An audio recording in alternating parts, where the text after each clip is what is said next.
Vale, ya Bien, podríamos pues empezar. ya hemos quitado el cartel. Perfecto. Bueno, pues vamos a comenzar este webinar que se titula Descubriendo la degeneración macular asociada a la edad, diagnóstico y tratamiento, un diálogo con especialistas.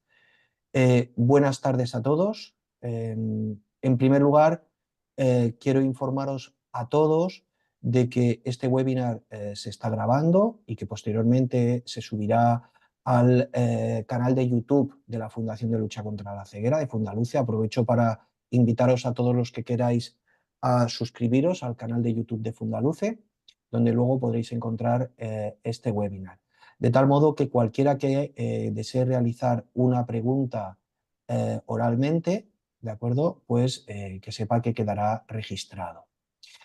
En la producción del webinar ahora mismo tenemos a Ana, a Clara y a Elena que están pues detrás aquí ayudándonos a llevar adelante este webinar. Quiero que sepáis que tenéis un botón que se llama preguntas y respuestas en vuestro Zoom por el que podéis hacer preguntas a los panelistas, a los dos especialistas que tenemos esta tarde con nosotros. No a través de la opción chat. La opción chat la tenéis deshabilitada, solamente a través de la opción preguntas y respuestas. ¿Vale? Bien. Y nosotros trasladaremos esas preguntas para que los especialistas puedan daros respuesta. Os queremos dar las gracias a todos los que os habéis conectado, tanto desde aquí de España como de países de Latinoamérica. Y los tengo apuntados para que no se me olviden. Hay personas desde Chile, Uruguay, Puerto Rico, desde Cuba, también desde Argentina, Colombia, México, El Salvador, Venezuela, Ecuador, Guatemala, Perú, Bolivia y Panamá. Pues a todos los que os habéis registrado y que os conectáis desde diferentes países de Latinoamérica, muy buenos días allí para vosotros. Bien, la degeneración macular afecta a la retina y concretamente a la mácula. Esta enfermedad afecta a personas pues de más de 55 años, alrededor de esa edad, ¿de acuerdo? Es una enfermedad que en España se estima que afecta en torno a 800.000 personas. Luego le preguntaremos a nuestros especialistas si es ese número o no, si es mayor o si es menor, porque es lo que solemos hablar. Em, y en Europa afecta a muchísimas personas también, puesto que la población en Europa está muy envejecida. Por tanto, es un problema muy importante. Retina Internacional recientemente ha sacado un manifiesto en relación a la degeneración macular asociada a la edad, pidiendo para estas próximas elecciones europeas que se celebrarán aquí en la Unión Europea el 9 de junio, pues que los partidos políticos se manifiesten y generen políticas para ayudar y para contribuir a la mejora de la calidad de vida de las personas con degeneración macular asociada a la edad. FARPE, la Federación de Asociaciones de Distrofias de Retina de España, y su fundación, la Fundación de Lucha contra la Ceguera, se suman a este manifiesto y quieren apoyar pues, esta iniciativa que desde Retina Internacional, que nos apoya también en este webinar, pues se lleva a cabo, ¿no? Hoy vamos a hablar con dos especialistas que ya están con nosotros. Ellos son la doctora Isabel Pinilla Lozano, que es catedrática de oftalmología, especialista en el Hospital Lozano Blesa de Zaragoza y que es miembro del Comité Asesor de Expertos de FARP y Fundaluce y también es miembro del SMAP, del Scientific Medical Advisory Board de Retina Internacional, del Comité Científico de Retina Internacional. Isabel, estás por ahí, ¿verdad? Hola. Hola, buenas tardes. Hola Isabel, buenas tardes. Y también tenemos a Jordi Monés, al doctor Jordi Monés, que es oftalmólogo especialista también en degeneración macular asociada a la edad, que es director del Instituto de la Mácula y de la Barcelona Macula Foundation y que es profesor adjunto en la Universidad de Utah. Jordi, estás por ahí, ¿verdad? Estoy por aquí, David, un placer. Muy bien, pues un placer teneros a los dos. Y ya pues yo creo que sin más preámbulos vamos a dar comienzo a este webinar junto con vosotros en el que vamos a hacer un diálogo y vamos a comenzar con el primer bloque que versará principalmente sobre el diagnóstico. Bien, en este sentido, la primera pregunta o la primera cuestión sería definir dar una definición y también conocer los tipos que existen de degeneración macular asociada a la edad. En este sentido, te doy la palabra en primer lugar a ti, Jordi, para que comiences comentándonos y luego, si quieres, Isabel, pues nos dices tú también. Muy bien, David. Mira, voy a empezar, si quieres, de una forma un poco provocativa.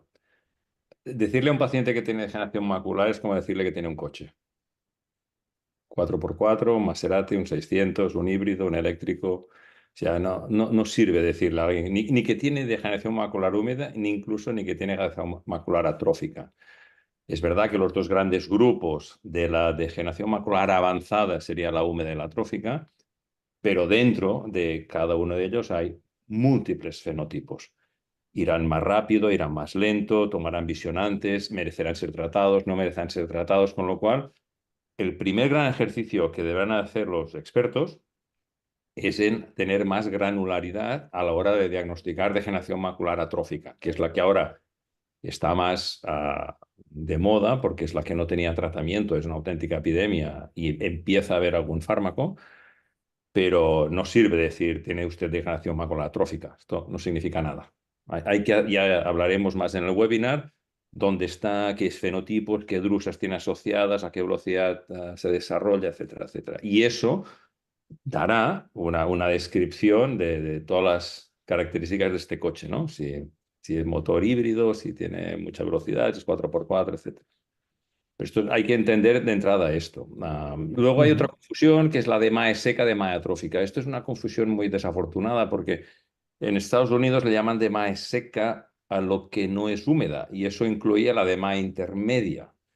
Y aquí en Europa se entiende la seca como la atrófica y eso crea confusión. Entonces, para ser más científicos, tendríamos que hablar de MAE temprana, que apenas hay hallazgos, de MAE intermedia, donde solo hay drusas y depósitos de diferentes tipos, y de MAE avanzada, donde o están los fenómenos exudativos o están los fenómenos atróficos o ambos, porque al final todas las demás llegarían a la atrófica. La forma húmeda solamente es un mecanismo de reparación del cuerpo para intentar frenar la atrófica.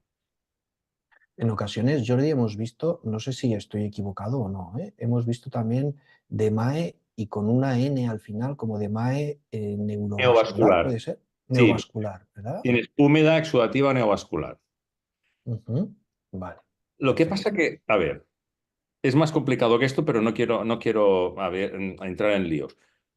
Porque hay DMAE, entre comillas, húmeda, que no es neovascular. Es decir, cuando tenemos un desprendimiento drusenoide que es líquido, puede ser líquido, lo cual sería húmedo, pero no es Ujú, neovascular, porque no hay neovasos. ujú, Y por ujú, otro lado, podemos tener DMAE neovascular, neovasos tipos 1, que no son exudativos, con lo cual es una DMAE neovascular, pero no es exudativa. Pero esto ya es rizando el rizo de cosas más excepcionales. En general, de acuerdo. se entiende que la neovascular es la exudativa o la húmeda, porque generalmente los neovasos causan derrames, aunque algunos no, pero en general sí. Sí. Y la forma atrófica Ujú, es la que no tiene, es la que la retina va muriendo por partes, el epitelio pigmentar y los fotorreceptores, que puede ujú. combinarse con húmeda, ¿eh? Las dos pueden ir combinadas. Vale, perfecto. De hecho, Isabel, no sé si... perdona, hay un concepto que hay que tener claro. No hay dos formas de DMAE finales. En el fondo hay una. Es la DMAE terminal es la DMAE atrófica. Por el Ujú, camino, el ojo intenta mandar refuerzos, intenta mandar neovasos a una retina que está sufriendo. Y estos neovasos, que vienen a ser un refuerzo, como son aberrantes, hacen más daño que bien. Pero la DMAE neovascular es un intento de reparar lo que acabará siendo la DMAE terminal, que es la DMAE atrófica. O sea, la DMAE final es la atrófica y por el camino puede haber la húmeda. Si la húmeda causa mucha cicatriz, se produce un desvío y eso acaba en una cicatriz y ya no se va a producir atrófica.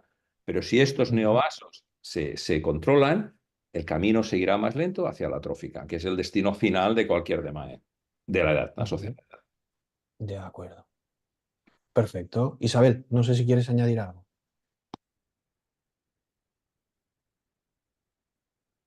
Está silenciada. se silencia solo, no sé, yo no lo silencio, se silencia solo. Alguien me dice que reactive el sonido. No, Bueno, comentar, pues eso, como comenta Jordi, que es una enfermedad compleja de cara a la clasificación y que en realidad yo lo que les digo a mis enfermos es que los ojos no están hechos para vivir tantos años como vivimos, que el ojo, la retina es una capa, un tejido con un metabolismo altísimo, expuesto a unas necesidades nutricionales muy grandes, que está todo el rato expuesto a la luz solar, a tóxicos y envejecemos, pero la retina envejece mucho por su situación.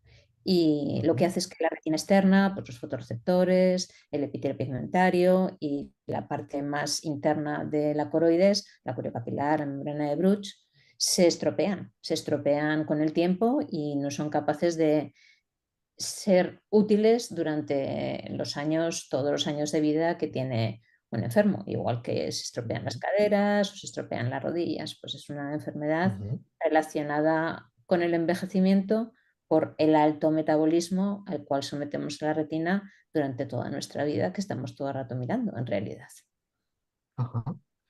Bueno, pues la segunda pregunta que os quería lanzar, y si quieres continuamos contigo, Isabel, y luego le preguntamos también a Jordi, pues iba relacionado precisamente en eso, es decir, afecta a personas mayores, ahora nos comenta si quieres a partir de qué edad más o menos, etcétera y tal, qué síntomas hemos de tener en cuenta.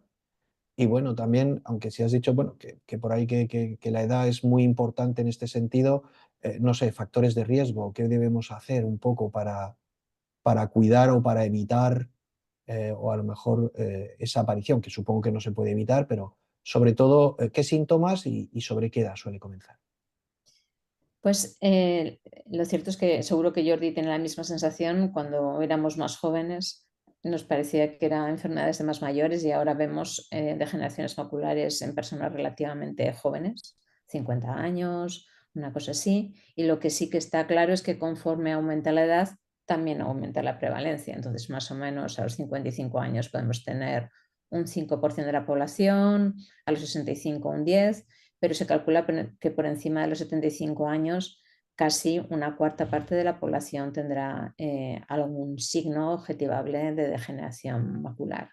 Con lo cual, el factor de riesgo más grande para aparecer la degeneración macular o la DMAE, que lo vamos a estar todo el rato hablando, abreviando como DMAE, ya sabéis que la DMAE es la degeneración macular asociada a la edad, lo digo para la gente que nos está escuchando, el factor más grande o de riesgo mayor es la edad, ¿vale? O sea, la edad es sin ninguna duda el factor que aumenta el riesgo para padecerla. Además de la edad, también parece que el sexo femenino puede haber un poco más de incidencia, eso es difícil de saberlo porque las mujeres suelen vivir más. Hay determinados condicionantes en los ojos, es más frecuente en ojos claros y en la raza caucásica, es más frecuente en hipermétropes, es dudoso que sea más frecuente en pacientes que estén sometidos a cirugía de catarata previa por los factores que puede tener la mayor llegada de rayos ultravioletas. Hay otros factores de riesgo como los factores genéticos, pero como luego hablaremos más de los factores genéticos, no lo voy a comentar. Y lo fundamental son los factores modificables, porque no podemos cambiar la raza, ni el color de los ojos, ni si somos hipermétropes o miopes, pero los factores modificables sí que hay factores modificables. Y el factor modificable de mayor riesgo es el tabaquismo. El fumar es el factor de riesgo modificable más relacionado con la degeneración macular. Hay otros como las enfermedades cardiovasculares, hipertensión arterial, pues el perímetro de la cintura, o sea, la obesidad en los hombres, las dietas ricas en grasas saturadas, enfermedades inflamatorias, altos niveles de marcadores inflamatorios, etcétera, que también pueden ayudarnos a aumentar el riesgo de esta degeneración. Y respecto a los síntomas, que era lo otro que me preguntabas, pues son un poco distintos en unas formas u otras. En general, los enfermos con degeneración macular lo que refieren es problemas para la lectura, problemas para la visión próxima, disminución de la sensibilidad al contraste, disminución de los cambios en los colores, y un signo o un síntoma muy evidente de los enfermos son las metamorfopsias.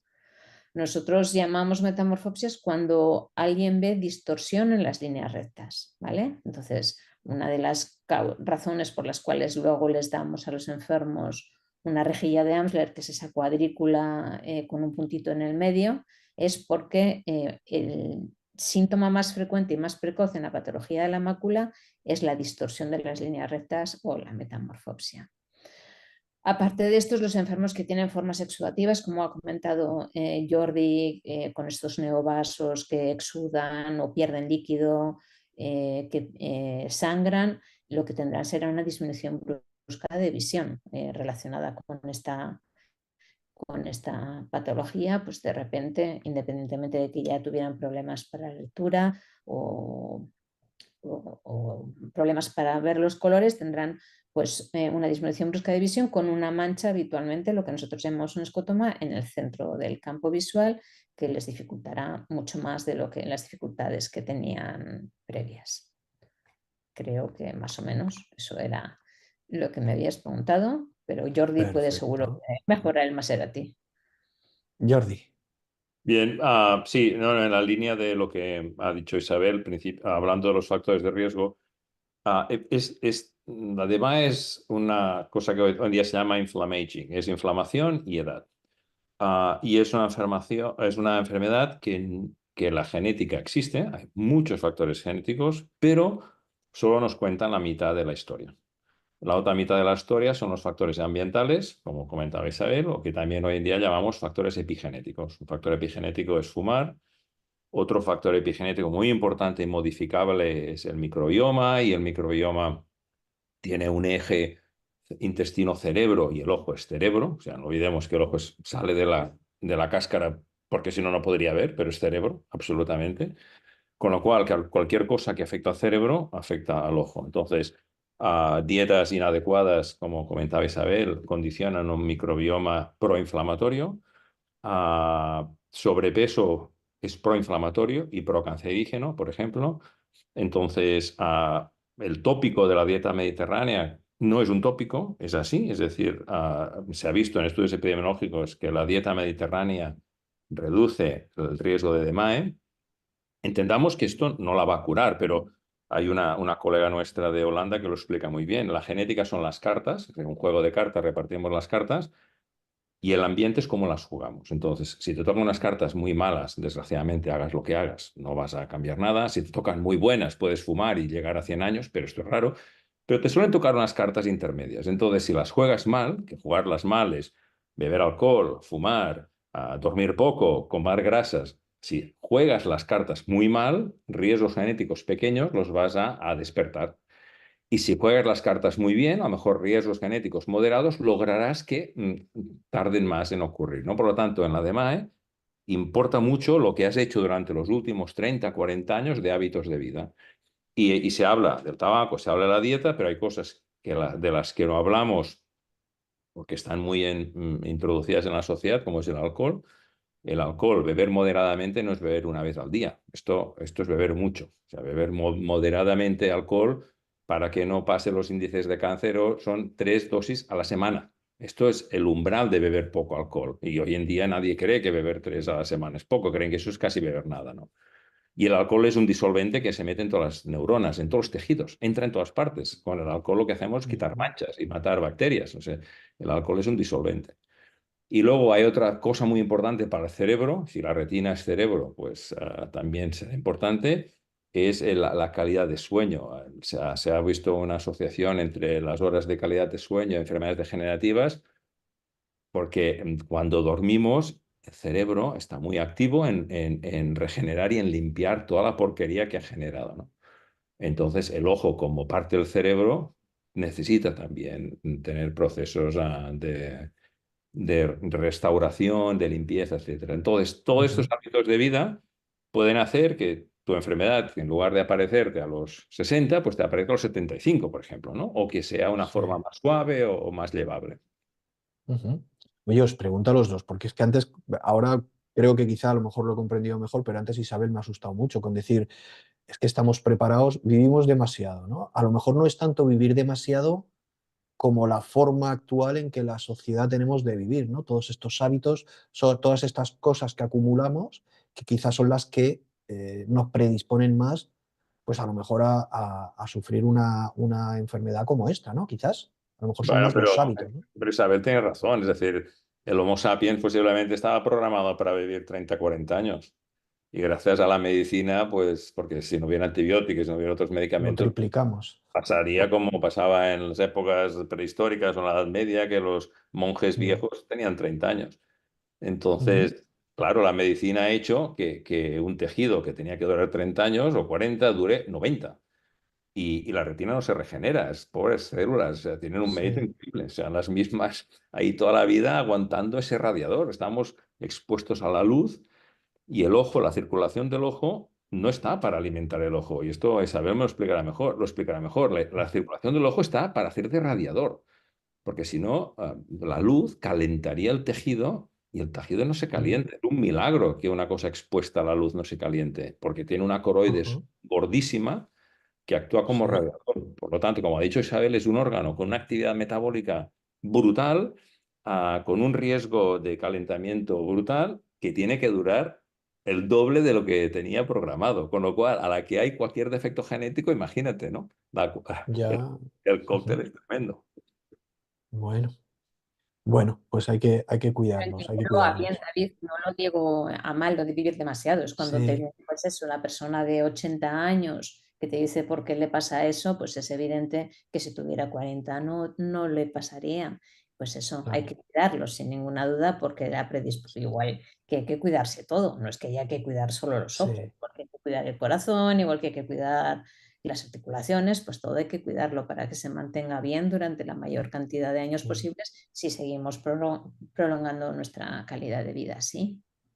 Sí, en la Ujú. línea de lo que decías tú, David, el, el- el cuerpo humano, claro, en las tradiciones cristianas todo lo que era cuerpo era pecado, ¿no? Pero en las tradiciones más budistas orientales el cuerpo es el templo del alma. Entonces hay que cuidarlo de forma sagrada, no hay que decir al cuerpo es la carne, Sí. no, no, no, no.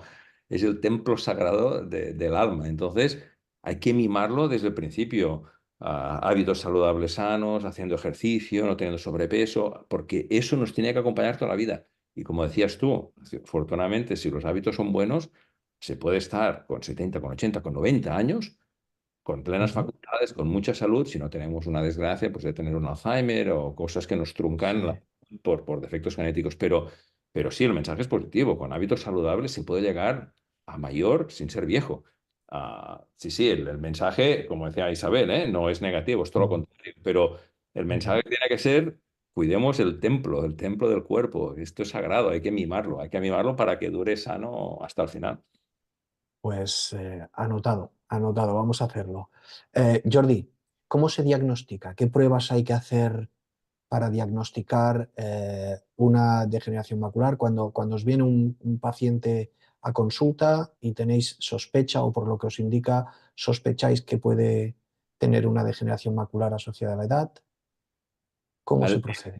Bien, la gran suerte que tenemos los oftalmólogos es que el ojo, es un órgano transparente y se puede ver todo. Es una ventana al interior. O sea, yo creo que somos la envidia de cualquier otro especialista, que nadie puede ver dentro lo que hay, ¿no? Entonces, hasta que no hemos tenido tecnologías muy sofisticadas, nuestro diagnóstico ocular nos podía distinguir muchas cosas.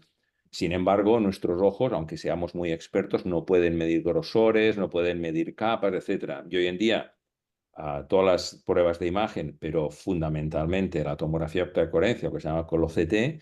El OCT, en el fondo, es un corte histológico de los que tan bonitos hace Isabel, que son insuperables, dicho sea aparte. Pues tenemos esos cortes histológicos en vivo, podemos ver todas las capas, casi podemos ver las células, casi. Con lo cual tenemos mucha información de los diferentes subtipos, qué capas están más afectadas, dónde se produce la atrofia, dónde vamos a predecir qué va a ocurrir, dónde ocurre en la mácula, si está muy cerca, si está muy lejos. Con lo cual, hoy en día las técnicas de imagen, que son muy poco invasivas, porque no hay que poner ningún colorante, nos permiten hacer diagnósticos muy, muy precisos de la DMAE. Yo creo que hoy en día gestionar DMAE sin OCT no debería hacerse, porque es ir cojo. No, es una herramienta imprescindible. Hay otras que también ayudan, foto en color, infrarrojo, etcétera, autofluorescencia. Nos da mucha otra información, si las tenemos todas mejor, pero yo diría que no se puede manejar DMAE hoy en día sin OCT. Ajá. Perfecto. Em, Pregunta y a lo mejor ingenua o por desconocimiento. ¿Es necesario diagnóstico genético? ¿Hay algún patrón de herencia que siga esta patología o por el contrario no, los genes en este sentido no afectan, Isabel? A ver, como ha comentado Jordi, más o menos los factores genéticos influyen en un poco más de la mitad del riesgo a desarrollar una DMAE, ¿vale? Pero es muy complicado. La genética de la degeneración macular es muy complicada. Más o menos hay como 34 locis de casi 20 cromosomas que están implicados y de ellos hay algunos que son especialmente relevantes y de esos son determinadas modificaciones en los genes de la cascada del complemento.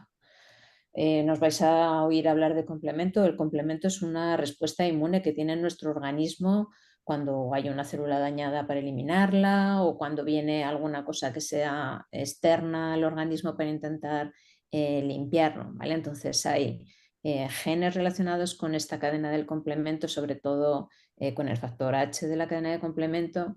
Hay genes relacionados con el metabolismo de los lípidos, genes relacionados con otras cosas que pueden influir en esta genética. Y de esos, como te comento, pues no son mutaciones mendelianas, son modificaciones de un nucleótido habitualmente, lo que llamamos un SNP de un determinado gen.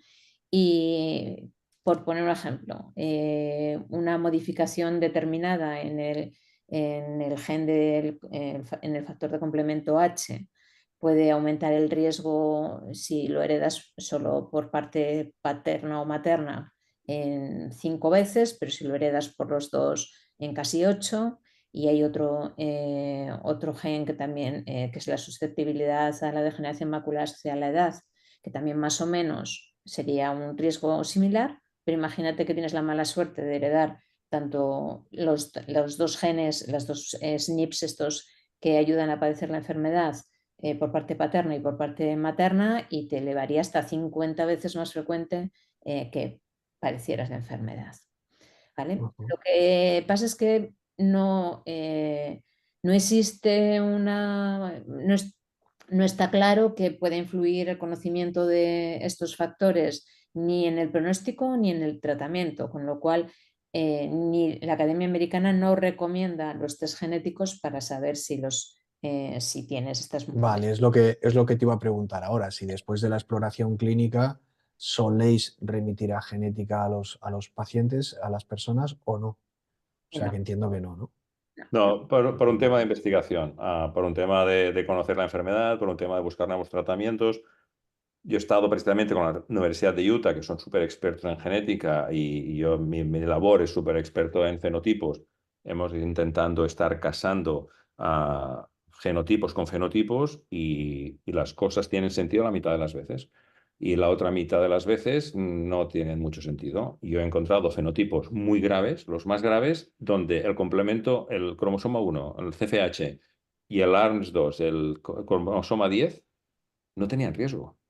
Los dos peores genes estaban a riesgo cero y la DMAE era muy agresiva, con lo cual se nos están escapando cosas. Y el test genético solamente es para temas científicos, para buscar tratamientos, para conocer la enfermedad y buscar cosas que nos escapen. Pero a lo mejor hay un control supragenético que es lo que tiene la llave y no tanto el genético final, ¿no? Con lo cual el footprint, la huella dactilar de un paciente es su fondo de ojo. Ujú. Eso va a misa. Eso sí que ahí tienes la huella dactilar de lo que ese paciente va a hacer. Te da mucha información de dónde va a ir, dónde no va a ir, si va a ser lento, si va a ser rápido. Eso es 1000 veces más importante que el test genético. Vale, o sea que a diferencia, por ejemplo, de las DHR, de las distrofias hereditarias de retina, que muchas veces para incluso confirmar un diagnóstico de una patología, porque a lo mejor no se ve claro, es recomendable y hay que hacer estudio genético siempre, aquí el fondo de ojo ya te indica bien a las claras por dónde va a ir la patología bueno, cuál es su pronóstico y cómo puede ser su evolución, ¿no? Claro. Si usas la genética, será precisamente para todo lo contrario, es decir, para comprobar que eso no es una DMAE. Que tú tengas un Stargardt que se parece a una DMAE, que tú tengas una coriopatía areolar central que se parezca a una DMAE, que tú tengas un BES que se parezca a una DMAE. Harás genética de cosas, como dices tú, de otras distrofias retinianas, para, en caso de duda, no poner en el cajón de DMAE cosas que son distrofias, ¿no? Pero solamente ahí Vale. vas a usar la genética. Vale, vale, perfecto, perfecto. Vale, ¿existe algún tipo más, y aquí me da igual quién conteste de los dos, ¿existe algún tipo de degeneración macular asociada a la edad que sea o que se diagnostique más que otras? Aunque si bien escuchándote al principio, Jordi, quizás es todo lo mismo, ¿no? Y a lo mejor diferentes estadios, ¿no? De la enfermedad, quizás. Sí, aparte de los diferentes estadios, hay formas muy diferentes de evolución. Entonces, a veces falta un poco del matiz. Yo he tenido muchos pacientes que han sido desahuciados y prácticamente han venido llorando que se iban a vender el coche, iban a cambiar todo de vida y tenían 85 años y tenían 4 drusas blandas. Esa persona no va a tener tiempo para que esas 4 drusas blandas le cambien su pronóstico visual. Entonces, hay que afinar más en la sutileza de los matices, porque hay drusas que a una cierta edad sabes que no van a tener tiempo de causar un daño y hay otras cosas que sí, realmente lo van a causar en 1 o 2 años, van a perder mucha visión, ¿no? Con lo cual, lo más importante como oftalmólogos, como retinólogos, es que sepamos dar el matiz de la velocidad de cada paciente, máxime cuando habrá algunos tratamientos que por el riesgo, pero sobre todo por el coste, no tiene sentido ponérselo a todo el mundo. Los tratamientos solo van a tener sentido en las formas muy agresivas, al menos los tratamientos que hay ahora. Luego ya vendrán tratamientos más generosos, pero los tratamientos de ahora que tienen beneficio, obviamente, pero que solo se justifican en casos que van muy rápidos, ahí es donde tenemos que afinar. Y afinar también para no angustiar de más a gente que no hace falta. Es decir, hay muchos pacientes con DMAE que no hay que angustiarles de más porque su DMAE va a ser blanda, va a ser una DMAE benévola. Las hay. Hay DMAEs que ya sabemos que van a ir muy lentas y otras muy rápidas. Entonces, aquí es donde está lo más importante a nivel de diagnóstico. Vale. Te iba a preguntar, Isabel, si tienen el mismo pronóstico las diferentes DMAE. Entiendo por lo que dice Jordi que, bueno, ese es el kit de la cuestión, quizás, ¿no? Ver un poco, saber identificar cuál es la que el paciente un poco sufre y a partir de ahí ya tenéis idea de cómo va a ir, ¿no? Sí, a ver, como dice Jordi, pues ves el fondo de ojo y te hace una idea, tienes una idea más o menos aproximada, que luego entran muchos factores de cómo va a ir.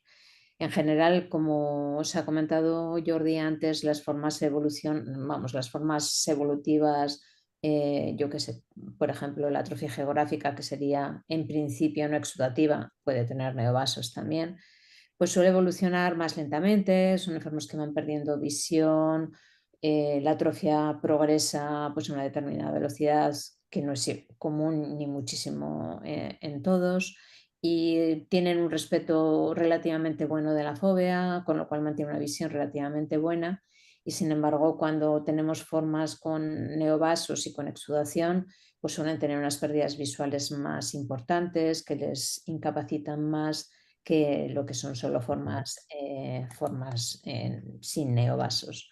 No sé si, pero vamos, Sí, como sí. comenta Jordi, pues cada cosa pues no son distintos, ni tampoco es distinto tener una forma exudativa con neovasos a los 65 que a los 85, ni Ujú.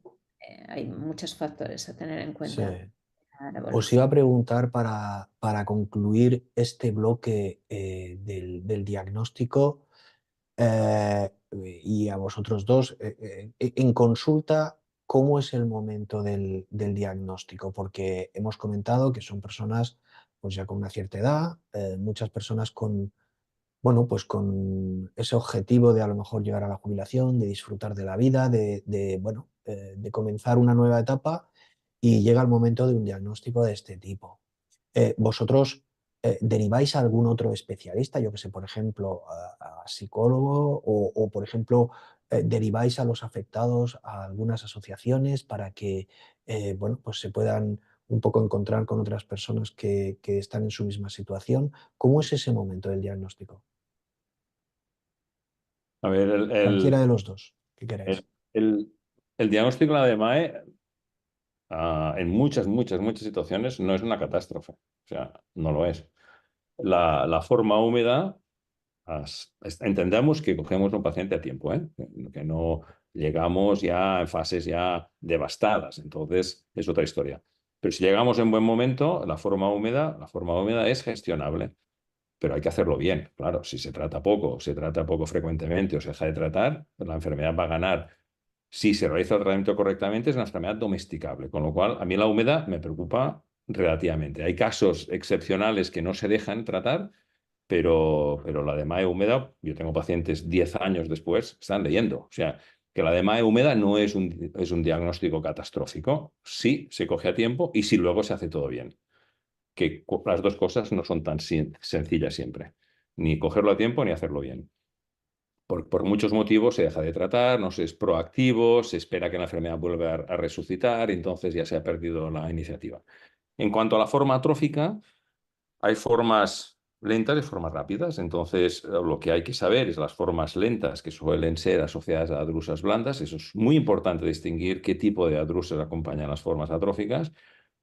Las formas lentas, con drusas blandas, al paciente le podemos decir que su enfermedad irá progresando, pero de una forma relativamente lenta.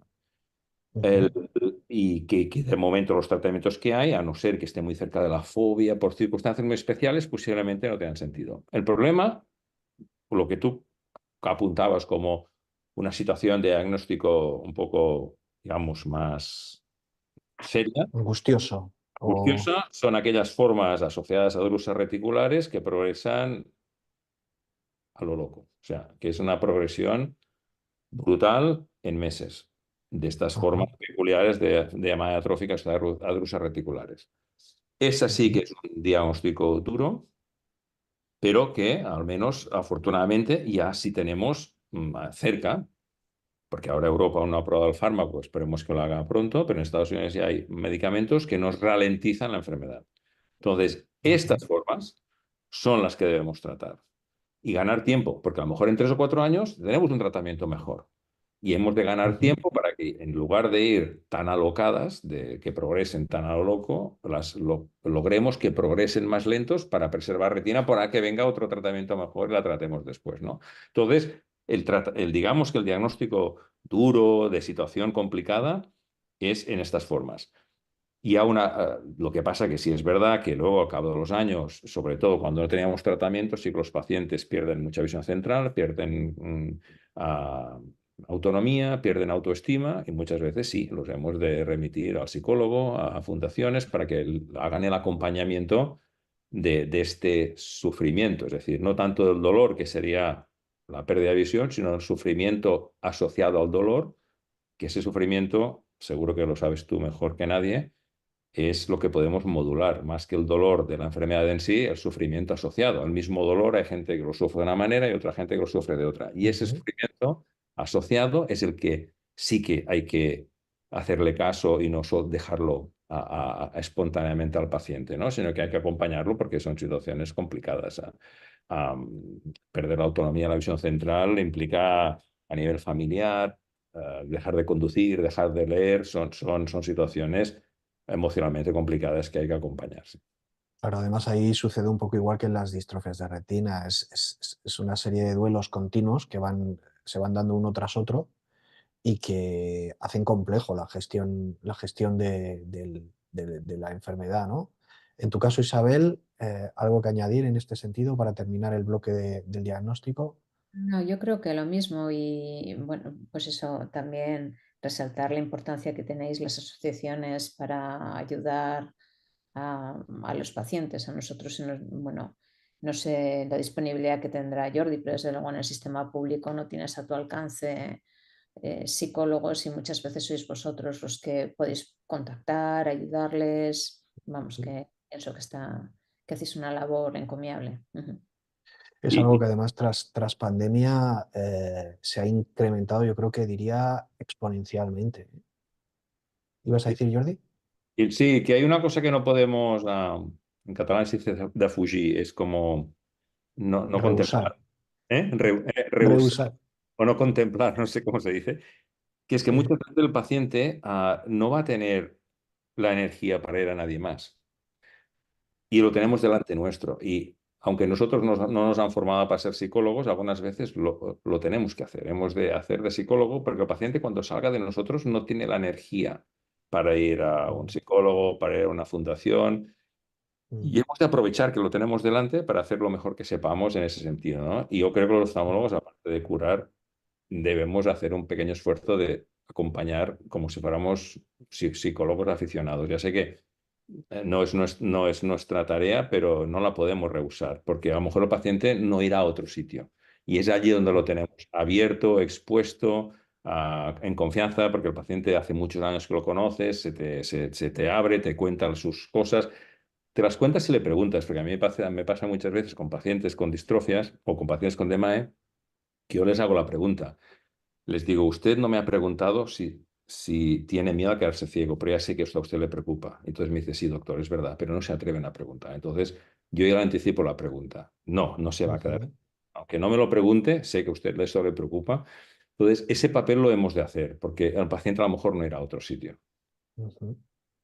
Bueno, y yo añadiría, también hay que tratar de sobre todo eso, de recetar también pues, asociaciones, organizaciones en las que puedan encontrarse con otros iguales y que le puedan ayudar en ese, sobre todo en ese proceso inicial, en ese impacto.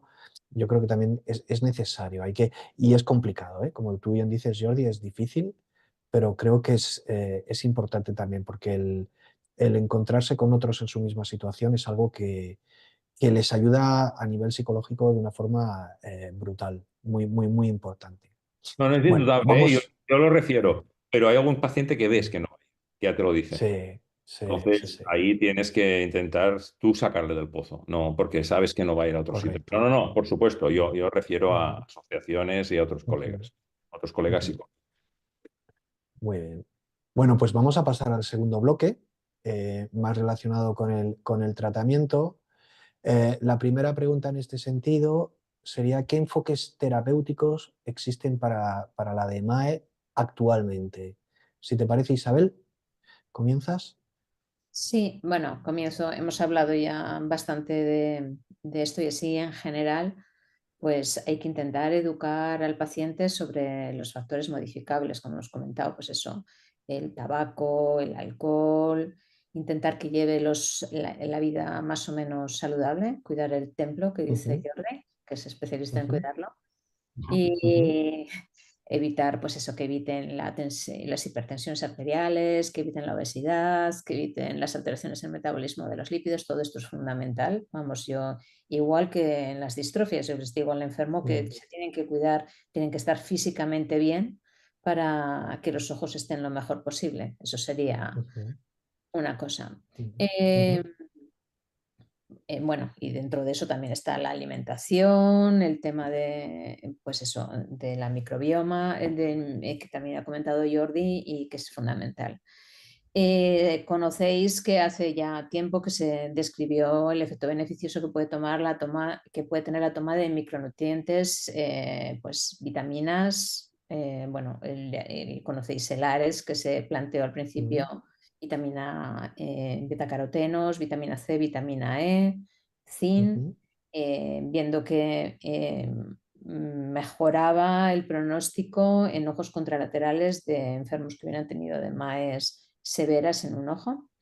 Luego, bueno, se vio que los betacarotenos pueden aumentar la incidencia del cáncer de pulmón, con lo cual se reformuló el ARES añadiendo pigmentos antófilos, que ahora tiene, pues eso, luteína, zeaxantina. También se añadieron ácidos grasos poliinsaturados omega 3, que también son buenos, aunque no han demostrado que sean capaces de enlentecer la enfermedad, disminuir la progresión de la DMAE, pero también sería importante, bueno, yo les digo que, pero como dice Jordi, son todos estudios que se han hecho con dieta no mediterránea, con lo cual yo a mis enfermos les digo que coman lo que comen habitualmente, que coman mucha fruta, que coman verdura, que intenten aumentar el pescado y todas estas cosas y pues eso, disminuir por supuesto los, pues eso, los factores modificables. Respecto al tratamiento, ha comentado Jordi que en este momento en formas no exudativas avanzadas para evitar la progresión de la atrofia hay comercializado en Estados Unidos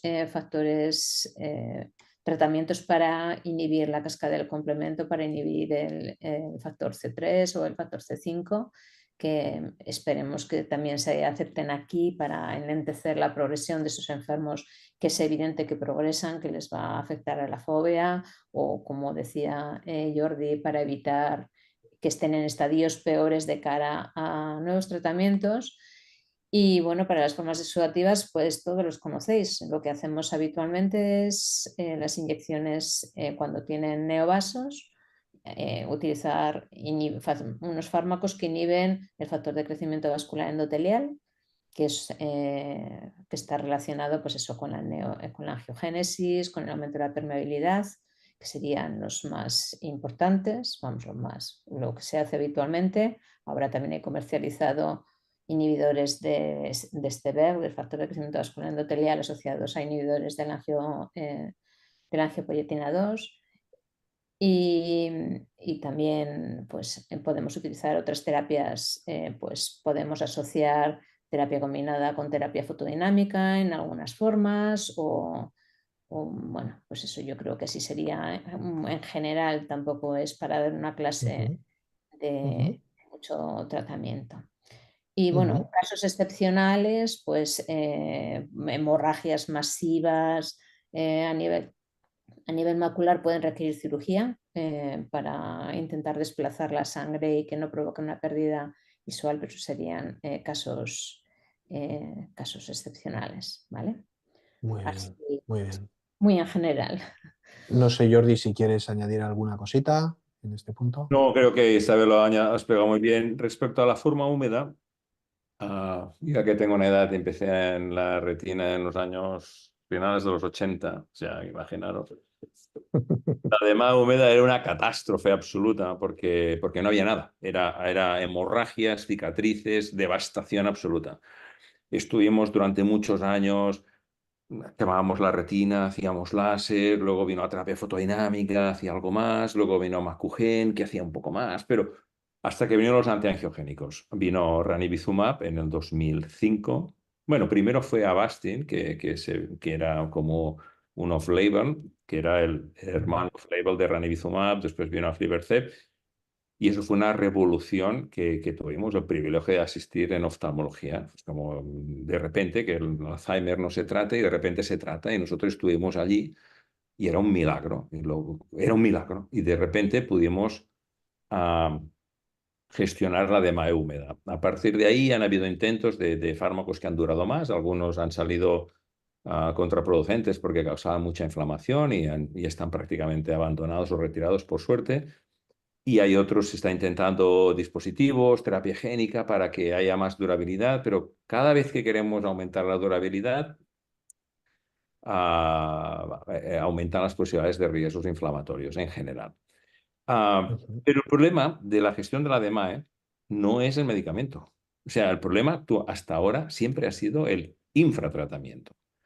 Porque en oftalmología pasa una cosa que no pasa en otras especialidades, que los ensayos clínicos dan unos protocolos y luego los oftalmólogos hacemos lo que queremos. Que eso no Eso pasa. pasó mucho además durante pandemia, ¿verdad? El Bueno, infratratamiento. no, es la ¿O no? pandemia sería una excusa, pero no. O sea, Vale. cuando, no sé, en cáncer de mama, si hay que hacer 25 sesiones de radioterapia, se hacen 25 sesiones de radioterapia.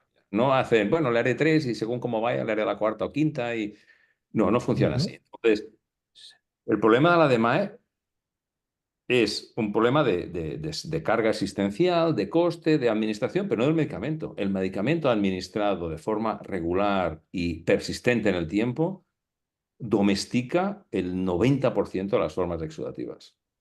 Cuando eso no se hace de esta manera es cuando hay recurrencias, y cuando hay una recurrencia pierdes 4 escalones y recuperas 2. Entonces, el problema no son los medicamentos. El problema es que los pacientes, Ujú. por muchos motivos, Vale. no reciben las inyecciones necesarias. La inyección de los fármacos que tenemos actualmente son muy seguros, muy seguros. Y tiene mucho más riesgo poner pocas inyecciones que poner alguna de más. No estoy diciendo que haya que poner de más, pero Sí, con la intención naif de no sobretratar, muchas veces acabamos infratratando. Y el riesgo de infratratar es muy grande, porque la enfermedad está ahí dormida, no está desaparecida. Los neovasos están ahí, como un bulbo de un tulipán, esperando las condiciones adecuadas para volver a salir. Entonces, si se deja de tratar estos neovasos, lo más normal es que vuelvan a salir, al 90 y tantos por ciento de las veces. Con lo cual, el problema de la edema exudativa no son los medicamentos. Los medicamentos son lo bastante ujú, bueno. Pero hay que tratar, según qué paciente, hay algunos pacientes que sí, hay que tratarlos cada mes y medio, no se puede pasar de 2 meses, y eso conlleva unas dificultades logísticas, de costes y de sobrecarga que son importantes. Pero si se administran los medicamentos como tocan, esos pacientes estarían sí. dominados. Oye, y una pregunta, ¿y los pacientes se quejan de tener que pincharse continuamente o es algo a lo que se acostumbran o preferirían Bueno, a lo mejor, no sé? no, depende del tiempo que tú les dediques a explicárselo. Es así. Mm, Pero cuando un paciente entiende su enfermedad, entiende lo que se juega, vendría de rodillas desde Zaragoza para pincharse, porque saben lo que está. mm, Digo de Zaragoza porque hay una asociación contigo, Isabel. De ellos no mm, hace falta que vengan porque te den a ti, pero es igual. O de Montserrat, es igual. Lo que sí, pasa es que el paciente tiene que entender, y su familia, lo que está en juego. Es verdad que hay algunos pacientes puntuales que lo de las inyecciones no pueden con ello, pero son muy puntuales. No puede ser una excusa para decir, no, es que el paciente, la familia, la sobrecarga. No, el paciente sí le explicas bien, pero esto hay que dedicar tiempo y, claro, explicarlo 30 veces cada día, aparte de gastar tiempo, puede hacerse pesado, pero es nuestra obligación. Si le explicas a un paciente lo que está en juego, el paciente se va a pinchar y es al revés. Te va a decir, doctor, que ya me toca, que no me lo alargue más, que si me lo alarga voy a mm, recurrir a la enfermedad. Pero claro, eso implica hablar mucho. No hay otra. No ujú. hay otra. ¿Cuál es, Jordi, el seguimiento normal que se hace? Porque entiendo que este tipo de pacientes son todos pacientes a largo plazo. ¿Qué tipo de seguimiento seguís con ellos? El de la ¿Un par de DMAE veces al húmeda, año? bueno, no. El de la DMAE húmeda lo determina su respuesta al tratamiento. Si un paciente llega a durar 3 meses, lo ves cada 3 meses. Si dura 4 meses, lo ves cada 4 meses.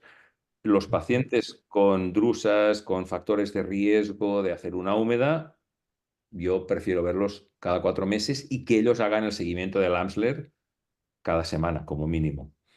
A Ujú. los pacientes con atrófica, más o menos, entre 4 y 6 meses para seguir y ver la evolución del crecimiento, pues que además pueden hacer húmeda, con lo cual yo me fío del Amsler hasta cierto punto, es decir, me fío del Amsler, pero cada 4 o 6 meses quiero ver a los pacientes, porque también determino la velocidad de crecimiento, si son candidatos a tratarse con los nuevos fármacos. O sea, en el peor de los casos, cada 4 o 6 meses, pero siempre Vale. siguiendo con el Amsler, un ojo, trapando el otro, viendo que no haya deformidades, porque la húmeda puede venir en cualquier momento, en cualquier forma. Ujú.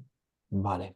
O sea, ¿y existe alguna, aparte de la rejilla, algún otro tipo de síntoma que pueda inducir al paciente a pensar, mi DMA está cambiando, tengo que ir corriendo al médico?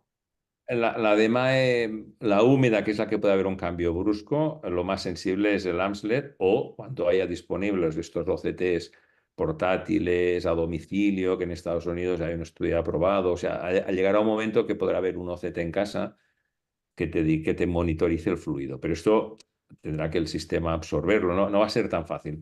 Teóricamente es posible que cada quien tenga un OCT en su casa cuando tenga un ojo de riesgo, pero eso Sí. vamos a ver cuando se Igual que implemente. tenemos el tensiómetro, ¿no? Muchas veces. Sí, lo que pasa es que, claro, Tenemos... todo es mucho más sofisticado, tiene que ir a un centro de lectura de estas imágenes, es Sí. más sofisticado, pero puede llegar un día que funcione así. Pero si no, el Amsler bien hecho y un seguimiento del paciente cada 3, 4 meses, los factores cuando haya más riesgo, puede ser, vaya, ojalá fuera siempre así. Vale. Habéis comentado, Isabel, que existen nuevos tratamientos. Hay algunos que no han llegado a España o a Latinoamérica, que somos las personas que estamos conectadas en este webinar. Em, bueno, pues es un poco, ¿no? ¿Qué perspectivas hay ahora mismo? Bueno, ¿qué pensamos en relación a eso? ¿Te refieres Nuevos nuevos? tratamientos o investigaciones que puedan dar lugar bueno, pues a que estas personas tengan una posibilidad en el futuro, pues, o de la curación o de por lo menos detener el avance de la enfermedad. A ver, nuevos, en fase de ensayo clínico, lo miré el otro día por curiosidad con lo del webinar y si pones nuevos, vamos, en clinicaltrial.gov me parece que había 2.430 ensayos clínicos de degeneración Uf, macular asociada a la edad o algo así, no sé, una barbaridad. madre mía. Entonces, bueno, podemos poner pues los que son, están utilizando sustancias antioxidantes, antiapoptóticos, que serían un grupo de ensayos clínicos. Otros serían también para conseguir dispositivos de liberación retardada, que también están en ensayos clínicos para intentar disminuir o distanciar la necesidad de inyecciones. Y luego tenemos pues terapia genética o génica y terapia celular, dentro, tanto en cualquier forma de DMAE, ¿vale? Entonces, de terapia génica podríamos tener tanto terapia con virus adenoasociados que liberen pues, VEG o inhibidores del VEG, de manera que así disminuimos la necesidad de inyecciones o que modifiquen la cascada de complemento o que inhiban los factores de complemento que son nocivos o que suministren copias de factores de complementos que son buenos para inhibir la cascada del complemento. También tenemos optogenética, que es otra manera de, otra opción de terapia génica para intentar modificar la fototransmisión de otra manera utilizando las células que tenemos que nos quedan funcionantes, o bien las células ganglionares o bien las células bipolares. Y de cara a terapia celular, pues también hay muchos ensayos clínicos en terapia celular, de los cuales la gran mayoría serían utilizando células madre embrionarias humanas diferenciadas a epitelio pigmentario, que es lo más sencillo de cara a la terapia celular, para intentar modificar estas células de epitelio pigmentario que están dañadas a nivel de la retina y poner células de epitelio pigmentario nuevo. Pero ya te digo que hay una barbaridad de ensayos clínicos. Esperemos que consigamos muchísimas, muchísimas cosas nuevas y muchísimas más opciones que nos ayuden a ralentizar y a que el desarrollo de la enfermedad sea mucho más tardío. Genial. Jordi, ¿algo que añadir? No, lo ha explicado muy bien a Isabel. Hay muchos tratamientos que están en unas fases aún muy iniciales, pero hay otros que son realidad. Los de frenar el complemento son los que han mostrado unos efectos de frenar en algunos pacientes más que en otros. Ha sido un poco desafortunado que Europa no haya sido más sensible, al menos en aprobarnos el fármaco para aquellos pacientes graves.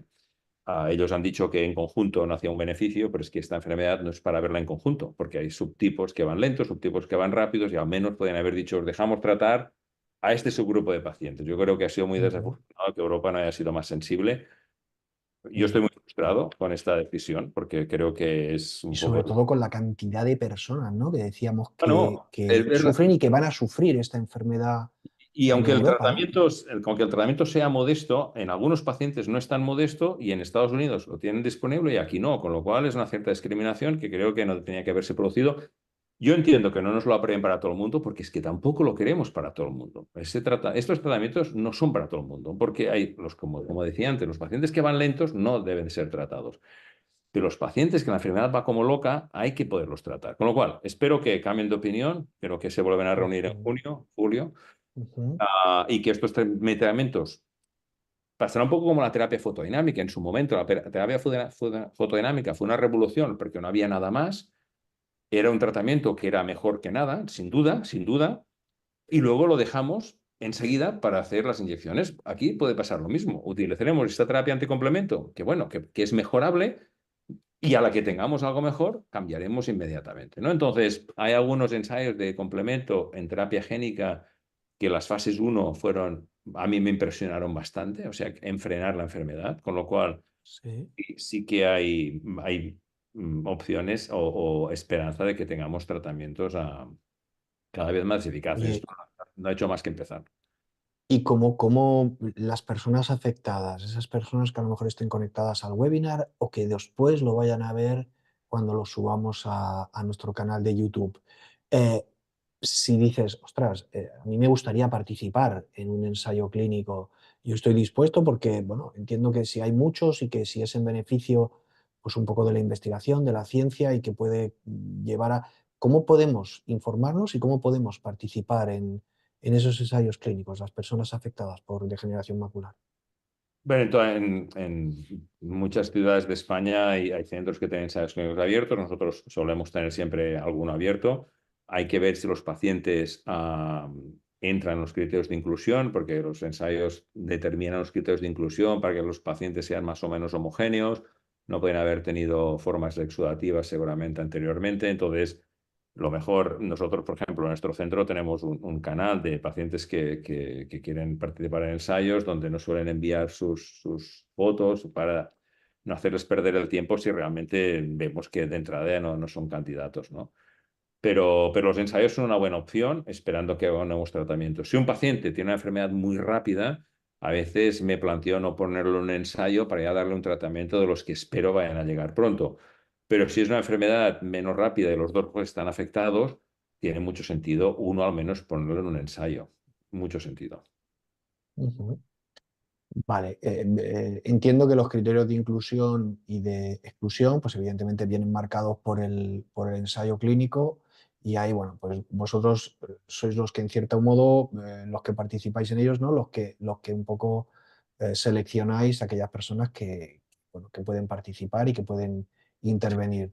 La idea sería estar atentos a qué centros o a qué, en qué lugares se llevan a cabo esos ensayos clínicos para poder intentar participar en ellos, ¿no? Sí, señor. Sí, señor. Así es. Nosotros cribamos los criterios de inclusión, pero luego la palabra final tiene los centros de lectura, que más de una vez nos peleamos, pero bueno, porque no estamos de acuerdo en lo que ellos dicen. Pero bueno, en general, los criterios son relativamente amplios para las formas atróficas. Yo siempre tengo en la cabeza últimamente que hablamos de ensayo de las formas atróficas. Las formas húmedas, es difícil que un ensayo nos aporte un beneficio, porque los tratamientos que tenemos actualmente disponibles son muy buenos. Entonces, un ensayo clínico para la húmeda, bueno, si si el brazo comparador tiene un buen tratamiento, puede tener sentido y es una forma de acceder al tratamiento, pero no es tanto una oportunidad de un nuevo tratamiento como en la de malla atrófica, que no hay nada, ¿no? Ahí sí Ujú. que ir a ensayos. De todas formas, se lo comentaba yo el otro día a una chica que tenía una forma de Stargardt. Yo le decía, el día que tenga un ensayo para ti, yo tengo la responsabilidad de decidir si a ti te compensa o no. Porque si una persona no tiene una enfermedad muy grave y el ensayo conlleva muchos riesgos, no tiene sentido entrarla. Pero esta decisión solamente la puede hacer el investigador. O sea, nosotros tenemos que tener el juicio para decir si un paciente, porque el paciente hará lo que le digamos. Entonces, hemos de ser nosotros que, digamos, justifica a este paciente que tiene esta velocidad y esta gravedad ponerle en este ensayo. Entonces, hay que ver lo grave que está el paciente y los riesgos que tiene el ensayo. Y a veces, si el paciente no está muy grave y el riesgo es alto, no tiene sentido. Y al revés, ¿no? Vale. ¿Tenemos algún ensayo en fase 2, fase 3 aquí en España que a lo mejor pueda ser interesante de cara, porque los ensayos clínicos que sabemos que van en fase 1, fase 2, fase 3, que podamos decir, tenemos aquí alguna cosa muy cerquita que quizá en poco tiempo pueda dar resultados? No sé si conocéis de alguno, en fase Bueno, 3, por ejemplo. en un fase 2, fase 3 de terapia génica en demanda atrófica. Estamos aún reclutando. no tienen que Ajá, haber tenido húmeda en ningún ojo anteriormente. Pero ajá. sí, está en fase de reclutamiento. Sí, sí. Bueno, pues esto es importante saberlo en el Instituto de la Mácula en Barcelona, ¿no? Para aquellos que a lo mejor puedan estarnos viendo y que a lo mejor tengan ese tipo concreto de degeneración macular, pues es muy interesante. Isabel, ¿alguna cosita? A ver, me parece estupendo que estéis activamente buscando ensayos, pero tenéis que también daros cuenta que cuando una cosa va a ser beneficiosa, al final a todo el mundo va a llegar. Sí, Eh, ¿no? sí, vamos, que tampoco hay que volverse completamente loco y recorrerse a todo el mundo en busca de un ensayo clínico, porque si el ensayo clínico en su momento demuestre eficacia, tardará, porque tardará. El problema más grande es el Ujú. retraso, pero llegará para que todo el mundo Vale. igual que yo estoy convencido que el tratamiento de la edema atrófica, pues eso pondrán puntos, comillas, excepciones, inclusiones, pero al Ujú, final ujú. llegará para todos, aunque haya gente que no haya accedido a la posibilidad de tener un de entrar dentro de un ensayo clínico. No, esto es Muy indudable, bien. pero llegará un ensayo que esté ahora en ensayo clínico, ese tratamiento estará aprobado de aquí a 5 años. Entonces, Ujú. claro, hay pacientes que 5 años no los pueden esperar. Es decir, llegará para otros, pero no para ellos, ¿no? Con lo cual, un ensayo clínico es una puerta para acceder antes a ensayos que para esperar que estén aprobados tardaríamos 4 o 5 años como mínimo. Y antes de pasar a las preguntas de aquellos que nos están viendo, yo quería preguntaros a los dos eh, cuáles son vuestras perspectivas de cara al futuro, vuestra impresión, vuestra sensación de cara al futuro, a un futuro cercano, no, no un futuro lejano, un futuro cercano en relación a esta patología, ¿no? Y sobre todo dado que afecta a tantísima gente, ¿no?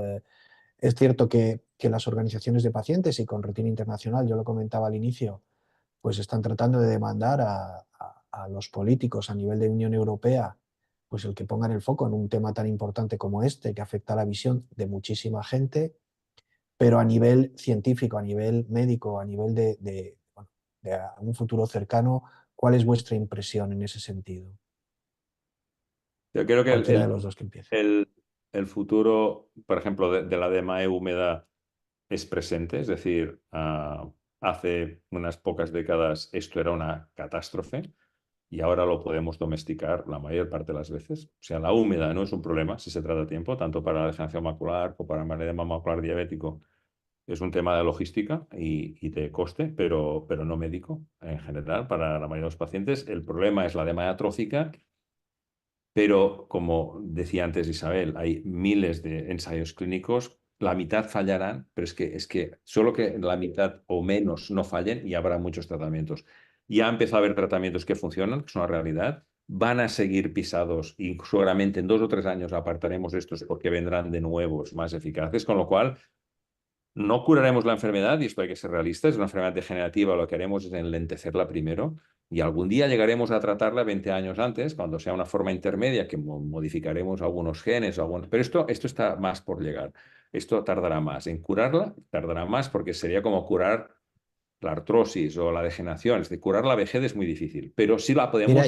y en relación, Jordi, a esto que acabas de comentar y que antes no os he preguntado, ¿un diagnóstico precoz mejoraría o la perspectiva de la enfermedad o la evolución o esto da igual y aunque la diagnostiques de una forma temprana, la evolución va a ser la que es?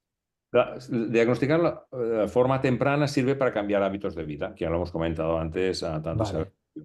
Vale. Lo que no vamos a hacer es poner inyecciones invasivas 10 años antes de que empiecen las formas graves. Esto es lo que no tiene Vale, sentido. Y los vale, tratamientos vale, vale. son muy invasivos. Yo, por ejemplo, estoy trabajando en una investigación para, modulando la microbiota vía oral, años antes prevenir. Eso es otra historia y esto lo estamos haciendo y Mm, he tenido mm, unos resultados bastante esperanzadores en con un tratamiento oral mirar de frenar la evolución de la DMAE. Claro, un tratamiento oral lo podríamos dar 10 años antes, porque sería como dar unas vitaminas. Entonces, bien, o sea, la ujú, DMAE atrófica ha sido la siguiente asignatura pendiente después de la húmeda, pero es que donde tendríamos que ir a buscar a tratar es en la DMAE intermedia, antes de que haya las formas de mm. exudativa. Lo que pasa que era tanta la urgencia de tratar las formas catastróficas que nos quita el foco de atención de las formas intermedias, que aún es más difícil porque ahí la enfermedad es más lenta. Pero ya también hay algunas investigaciones en ir a tratar las formas intermedias de DMAE. Perfecto, perfecto. Isabel, ¿cuáles serían tus perspectivas al respecto de la DMAE, de la atrofia geográfica, de estas formas de... Yo creo que es muy similar a lo que cuenta Jordi. Daros cuenta que pues solucionamos problemas muy grandes. Hemos solucionado, pues se ha solucionado el COVID, se ha mejorado mucho, se ha solucionado patologías oftalmológicas muy severas como las que tenían en el VIH. Mejoran, es cuestión de años. Seguro que cambiamos por alguna otra cosa que nos quita, que nos da más quebraderos de cabeza dentro de 10 años. No sé si nosotros la veremos, pero bueno. Y sí, los fármacos ahora tratarán las formas avanzadas, podremos tratar formas avanzadas manteniendo visión y, hombre, lo ideal sin ninguna duda es intentar tratar las formas intermedias, intentar ralentizar y no tener que llegar a necesitar terapias intravítreas y yo creo que vamos, yo espero verlo, estoy casi convencida de que lo veremos y que lo sabremos prevenir mucho más que lo que hacemos ahora.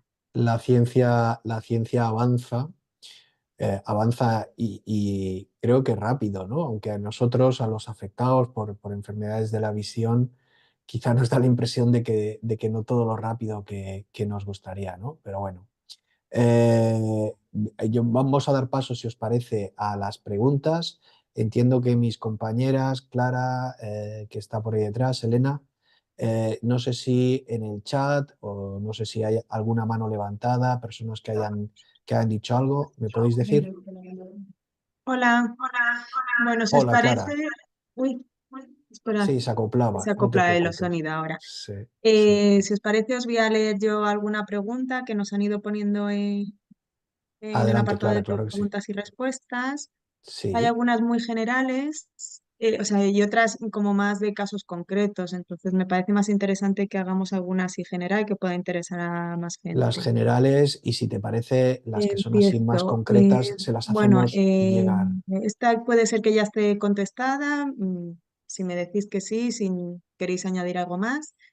Dice, ¿podrían comentar acerca de los tratamientos experimentales y los avances que hay para encontrar una cura?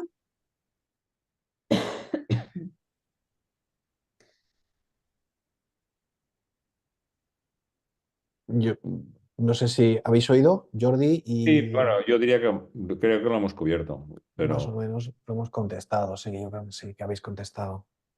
Vale, pues si queréis paso a otra. Dice, decía que si los factores ambientales son tan importantes, ¿por qué la enfermedad puede manifestarse de forma tan distinta en los dos ojos? bueno, se manifiesta de forma distinta en los dos ojos en un momento determinado, pero los ojos acaban pareciéndose, sobre todo si no tienen tratamiento. La DMAE húmeda, si no tratas el segundo ojo, acabará siendo muy similar al primero.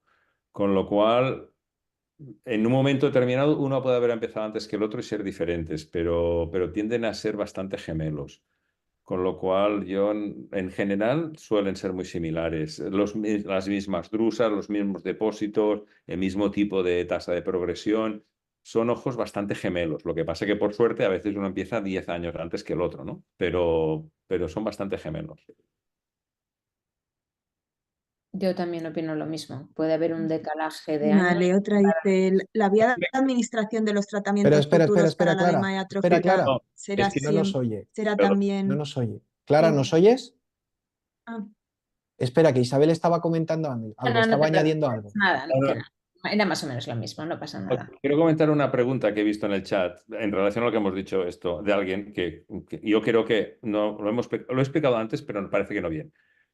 Una persona dice, no me gustaría que quedase la idea que los afectados de DMAE tenemos incorrectos hábitos de vida. Yo no he fumado, ni he bebido, ni he tenido obesidad, y sin embargo la padezco. Entonces, es lo que he dicho antes de las cartas, de la genética. Si tú se reparten unas cartas muy malas, es igual como las juegues, vas a perder la mano. O sea, tristemente, la genética muy mala no podrás tener hábitos de vida que te las mejoren.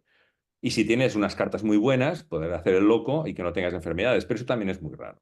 Lo normal es tener una genética intermedia y que ahí tus hábitos de vida te modulen. Pero ciertamente hay gente que por muy buenos hábitos que ha hecho, su genética es tan fuerte en tener la enfermedad que no la puede evitar. Por lo tanto, no tiene que quedar la idea que la gente con DMAE tiene malos hábitos. No, no, no. Lo que pasa es que si además de DMAE no cuidamos los hábitos, la enfermedad puede ser más grave.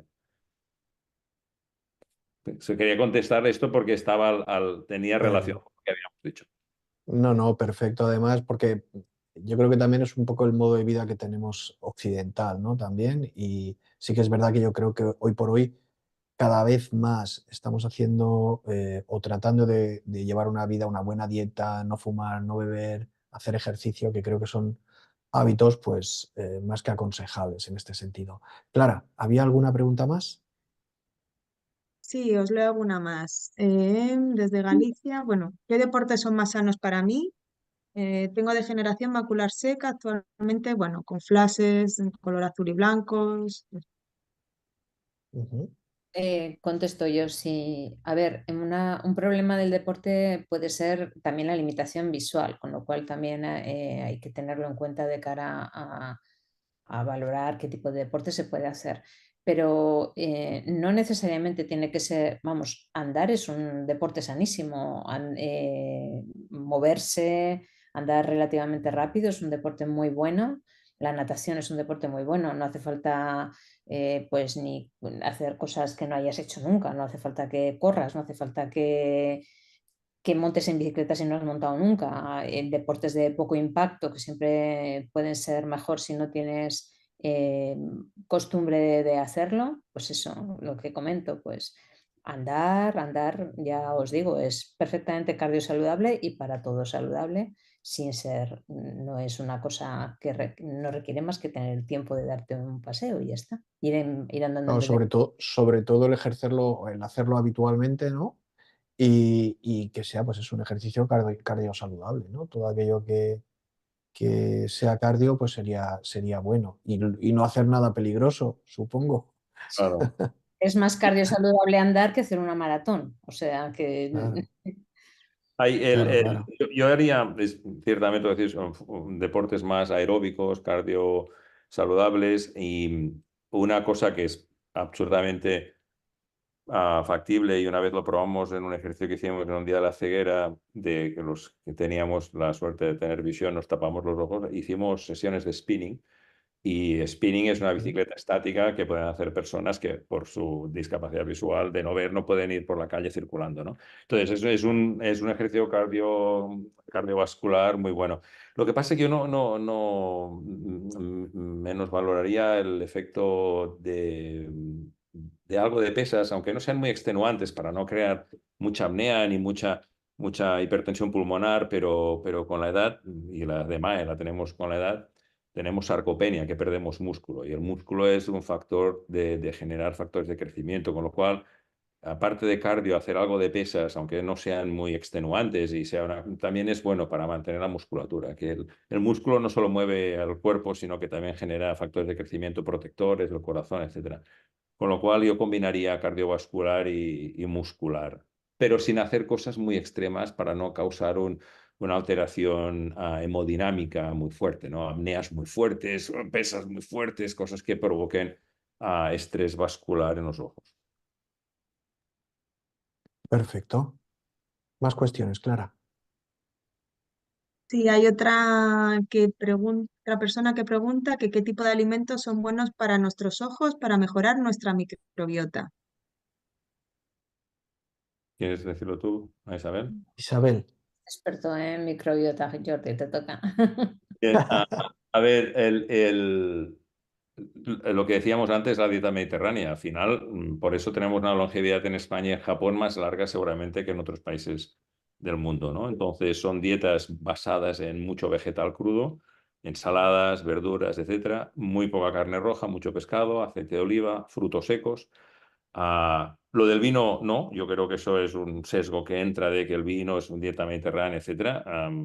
Y hay alguien que aún sostiene que beber una copa de vino al día es bueno por por el resveratrol, pero es que lo que se ha hecho en ratones de resveratrol deberíamos tomar 10 botellas de vino o 10 cajas, con lo cual no justifica el resveratrol el daño del alcohol, ¿no? Con lo cual, dieta mediterránea, toda la que queráis, y alcohol no. Entonces, no son azúcares no, grasas saturadas no.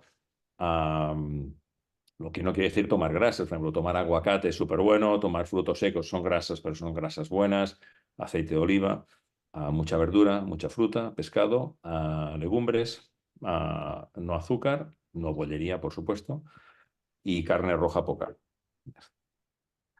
Y algo que no hemos abordado antes de que, no sé si Clara tiene alguna pregunta más, pero la protección de los ojos. También, bueno, aquí en España muchísimo y seguro que en muchos lugares de Latinoamérica también.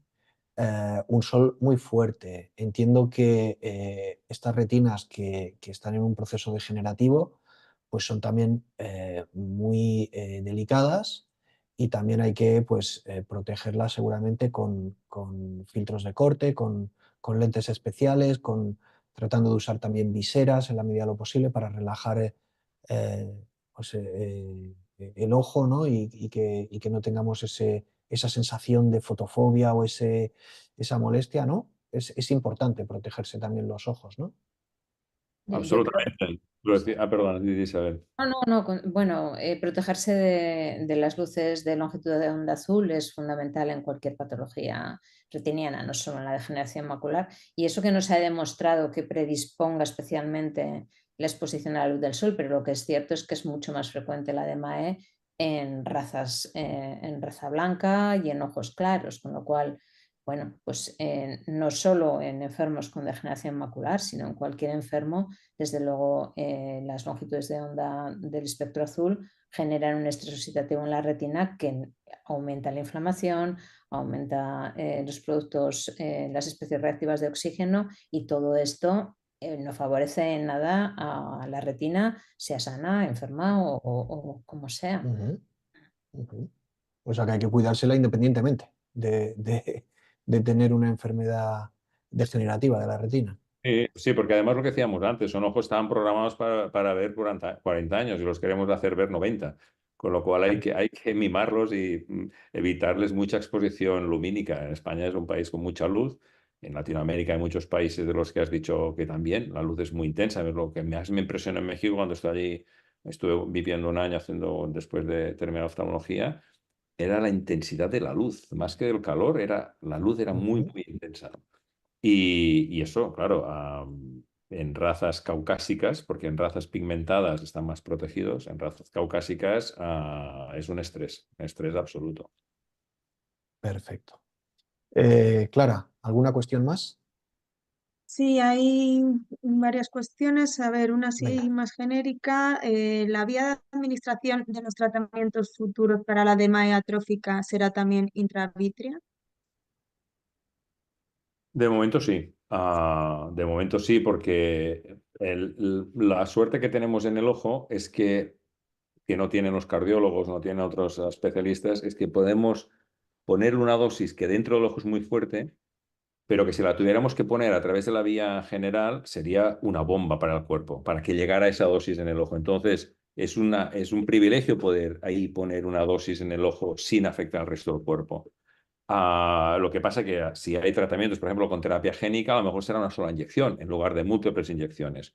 Pero de momento, los tratamientos más intensos o más eficaces para fases más avanzadas seguramente casi siempre van a ser inyecciones intravítreas. Otra cosa es qué tan frecuentes se van a administrar, pero sí pasar por ahí de momento.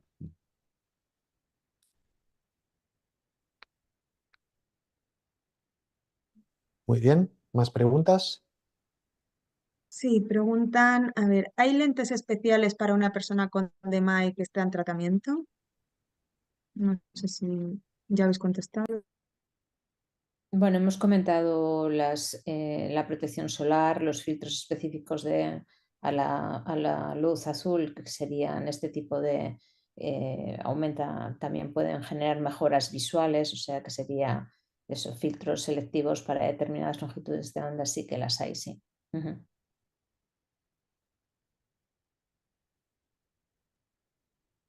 Vale, el Más resto de las cuestiones claras. preguntas, Clara. sí, el resto de las preguntas es que hay preguntas como muy personales, hablando de, Ah, bueno, vale. cada caso Esas, concreto. Ujú. efectivamente, esas las remitiremos a los ponentes de forma individual, por correo electrónico, para que haya una respuesta también que nos la remitan. Las personas que han hecho ese tipo de preguntas, si puede ser que nos indiquen su correo electrónico o que nos las hagan llegar al correo farpe@retinosisfarpe.org por correo electrónico y las haremos llegar tanto a Isabel como a Jordi y que les podamos dar una respuesta de forma privada sin necesidad de plantearlas aquí ahora. ¿De acuerdo? No sé si había alguna más y si no, pues vamos concluyendo. En principio creo que son todas y que hay una persona que habla de algo interesante que dice, ¿qué hay del estrés? Supongo que Ah, querrá saber pues si hay no sé relación si también. efectivamente si el estrés influye. Bueno, si duermes peor, seguramente influirá también. Hay una relación entre el estrés y otra enfermedad oftalmológica, que es la acropatía serosa central. Hay una relación clarísima, que es una enfermedad parecida a la de MAE, pero no tiene nada que ver. Pero con la de MAE, de momento, no se ha visto obviamente que hay un link obvio. Lo que ausencia de evidencia no es evidencia de ausencia, con lo cual el estrés no favorece a nadie.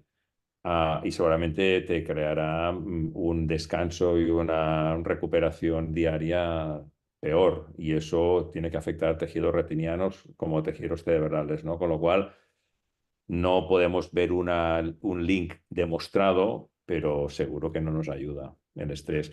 Lo que pasa que cuando a un paciente le dices que nunca se lo digo, ¿eh? Pero si a un paciente le dijeras, usted no se estrese, pues le tendrá doble estrés, porque estrés porque se estresa, con lo cual hay que vigilar mucho el estrés porque todos traemos mucho estrés y no somos ejemplo de nada, ¿no? La única cosa que a los pacientes les digo es, no intente no tener estrés, pero no se desboque. Es decir, si algo no lo puede solucionar, pues déjelo un poco. O sea, que no se lance al vacío del estrés como si usted pudiera con todo, porque eso le hace pagar un precio, ¿no? Yo es lo único que les digo a mis pacientes, que no vayan a por todas como si el estrés no fuera con ellos. Pero pedirle a alguien que no tenga estrés hoy en día es un poco naif. Y más en en la sociedad y en el día a día que vivimos, ¿no? Es complicado. Muy Correcto. bien. Clara, ¿alguna cosa más? No, creo que esas eran todas ¿No? las que eran así generales. El Muy resto bien. ya has explicado que nos tienen que escribir y hacernoslas llegar, Perfecto, así que nada más. perfecto. Pues muchísimas gracias a Clara, a Ana y Elena que han estado ahí detrás, ayudando a que este webinar pudiera salir adelante. Y bueno, pues muchísimas gracias a la doctora Isabel Pinilla, al doctor Jordi Monés, por ilustrarnos en lo que es la degeneración macular asociada a la edad, en todo lo que la envuelve, bueno, en que hoy por hoy, no sé si catalogarlo con el nombre de epidemia, pero que evidentemente la sufre muchísima gente y que hemos de prestarle muchísima atención y demandar de las personas que gestionan, de las personas que tienen capacidad de dirigir las políticas de sanidad, de salud, etcétera, pues que tomen decisiones y que ayuden a tratar de evitar estas patologías o a mejorar la calidad de vida de las personas que las sufren. Muchísimas gracias a los dos por haber estado con nosotros. Gracias a ti y a vosotros Gracias, y a tu equipo. gracias a vosotros. Ujú. Pues muchísimas gracias. Aquí finalizamos este webinar y os emplazamos ya después del verano aquí en Europa, a un nuevo webinar que FARPE llevará adelante en relación a otra temática y que os anunciaremos a su debido tiempo. Muchísimas gracias a todos.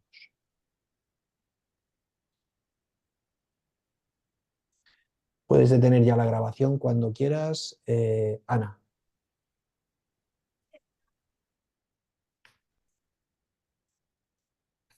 Vale. Un segundo que va a hacer Clara captura y... Vale.